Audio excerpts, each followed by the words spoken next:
আপনি রাস্তায় হাঁটছেন বানরের মূর্তি নিয়ে, বানরের সাথে আপনার কি সম্পর্ক? বানরের সাথে বাঙালি সংস্কৃতির কি সম্পর্ক? আমরা কি বানর থেকে আসছি? তাহলে বানরের মূর্তি আমি হাটে নিয়ে হাঁটবো কেন?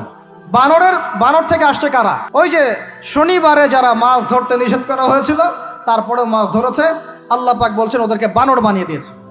জানেন না এটা? একটা প্রজন্মকে আল্লাহ বানর বানিয়ে দিয়েছিলেন, কোরআনে দলিল আছে। আমরা কি সেই প্রজন্ম? তাহলে বানরের মূর্তি নিয়ে রাস্তায় হাঁটবো কেন? কেন আপনি পেঁচার সাথে আপনার কি সম্পর্ক? পেঁচা কি আমার ভাগ্যের প্রতীক? পেঁচা অমঙ্গলের লক্ষণ? এগুলো কি শুরু করেছি আমরা? না আমরা মুসলমান হতে পেরেছি ঠিক মতো, না বাঙালি হতে পেরেছি ঠিক মতো। ঢাক, ঢোল, দুগি, তবলা কি শুরু করেছেন আপনারা?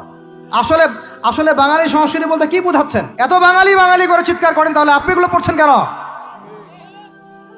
কথা বলেন। আমাদের বাপ দাদারা বাঙালি ছিলেন, খাঁটি বাঙালি, তাহলে আমরা কেন এখন জয়ীফ বাঙালি হলাম কেন? জাল বাঙালি হলাম কেন? আপনার বাসার কমোড পর্যন্ত ইংরেজদের আদলে গড়া।